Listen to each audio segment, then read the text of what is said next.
Whoa, we're drinking gin in my studio, which is also my garage. I drink it neat, but mostly with tonic, never slimline. Cause I like the taste of sugar and I don't care if they say it's unhealthy. They can take their advice and stick it up their ass. No nonsense gin drinking. All gin, no nonsense. Hello gin lovers, welcome back. I am Bobby Freeman and today, my friends, we're going to be looking at this rather beautiful looking fellow, which is La Distillerie de Monaco Gin Aux Agrumes, which is almost certainly pronounced incorrectly, so apologies about that, but whatever it is, it looks damn good to me. And as the name suggests, it is indeed from Monaco, and I believe that is, in fact I know for a fact, that is the very first gin we've ever reviewed on this channel from Monaco, so I'm very excited to look into, oh God.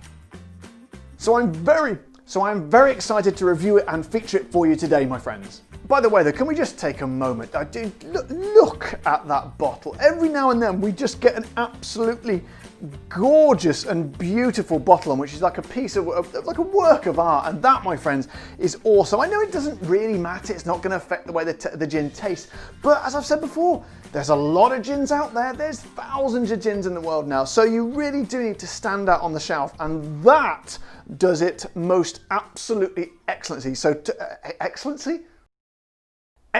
As you can see, I've made a few videos today, so my speech has rather been compromised slightly. But anyway, my friends, let us not fanny around anymore. Let us crack on and find out what they say about it on the website, shall we?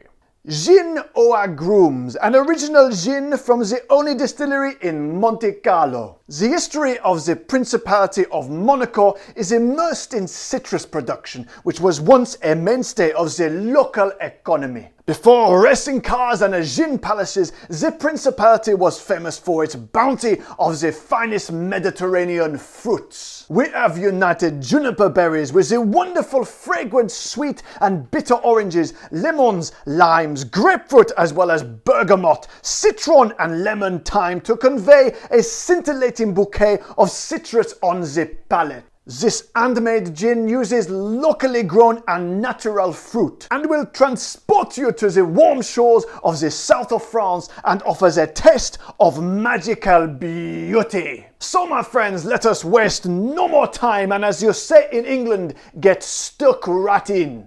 Right, let's get the old top off, shall we? And it does have a cork, so we know what that means. It is the cork test. The cork test. Now that was quite a big cork to me, so I've got high hopes for this one. So let's go for the squeak. Oh, a cheeky little squeak, a little whimpering, trembly squeak, like a frightened animal, like oh, oh, oh. Very good, very amusing squeak. Actually, let's go for the full pull. Oh, God damn it, I need to move that shelf. But an excellent cork test nonetheless. That was possibly one of the best cork tests we've had in recent months. I like it. It had a good squeak and a healthy cork, and I smacked my head on the shelf, so what more could you want? So then, let's get it in the old glass. Now, looking at those ingredients, or those botanicals, I should say, I beg your pardon, I think this is going to be a little bit, well, first of all, I think it's shaping up to be really good because I love a citrusy gin, as you know. But I think it's going to be kind of like Le Tribute. I don't know if you remember that one. I reviewed it way back, like sort of ages ago. And that had a lot of the same botanicals, loads and loads of different citrus fruits. So let's have a little sniff of the fellow. Here we go. Oh, man, I'm just watching out for that shelf again, but that... Oh, yeah, that is reminding me of the tribute. It's just kind of laden down. It's like sort of almost like a tumbling of sort of fruit salad of all these citrus fruits. You're getting kind of, oh God, it's kind of fresh and zingy and just, oh, very, very summery, as you'd imagine coming from Monte Carlo. What's the ABV on here? It is 40%, so not too strong, so it should be quite easy to drink as well. So let's marry it up with ye old tonic. Get some in there like that. I reckon that'll probably be enough.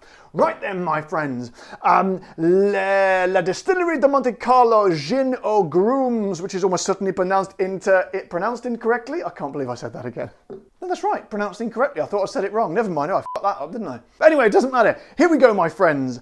Cheers.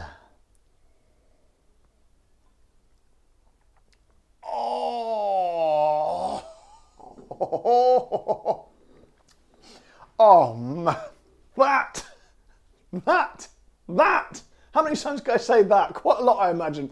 That, my friends, is quite simply a monumental gin. As I always say, citrus to me, that's kind of where it's at. I love citrusy gins. I love like the lemon flavours and the orange flavours. I love this sort of Tanqueray number 10 up there because they use the fresh citruses. And I don't think I've ever tried a citrusy one I don't like. And this one, it kind of does it again.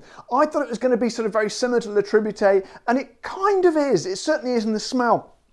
But this is the beauty with gin. You very rarely get the same thing twice, even if on the face of it, it does look exactly the same. It's just a kind of biblical mix of kind of oranginess and lemoniness. Lemony, I think that's definitely one too many syllables in there, but I think you know what I mean. But it's got kind of a complexity to it, a sort of a three-dimensional sort of aspect. So you've got like sort of limes coming into play and a tiny sort of thread of grapefruit as well. And I've said before, I'm not the biggest fan of grapefruit, but used in moderation as just a kind of a suggestion, it can really kind of lift stuff and make it really interesting. Some gins kind of sort of spread their sort of sensations out from the sort of the first sort of touch of the tongue to the swill around the mouth and the aftertaste, but this, you kind of just get it all in one go, but it's not overpowering. It's all just, it kind of just wafts straight through your mouth and breezes through just sort of relaxingly and sort of confidently, and it just sort of blooms inside your mouth and your nose, and it just sort of, you're getting everything in kind of one go, but they're beautifully balanced, honestly.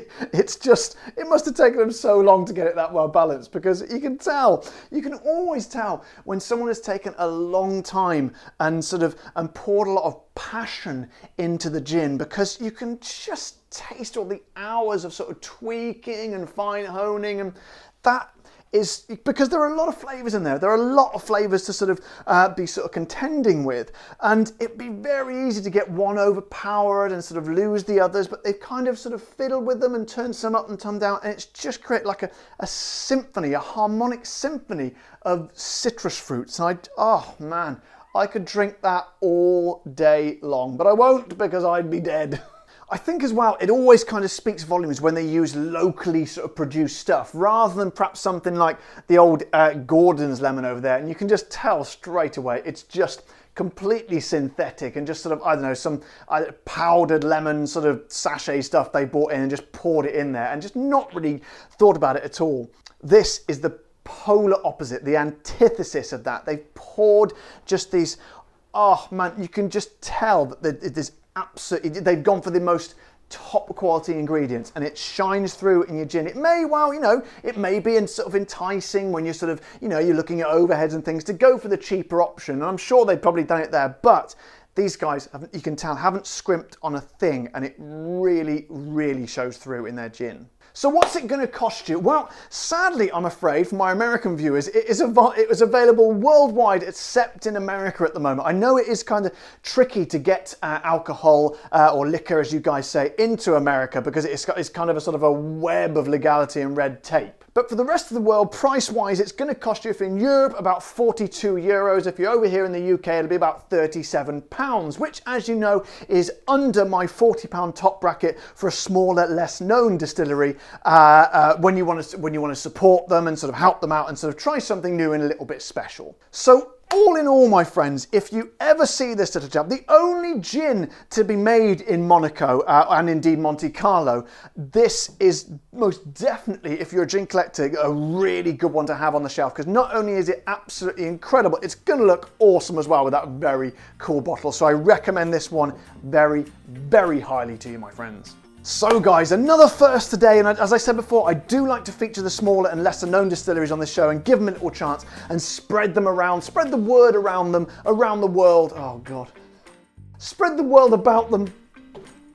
Spread the word about them around the world, yes, to my subscribers. So if you've liked this video, if you found it interesting or useful in any way, don't forget, as always, to subscribe to my channel, press the little like button on the video, and if you want to support the show at all, please head over to my Patreon page, or indeed press the little join button on the section below this video. But until next time, guys, take care. You know the drill. Take care. Stay safe. Thank you to all my patrons and keep drinking the gin.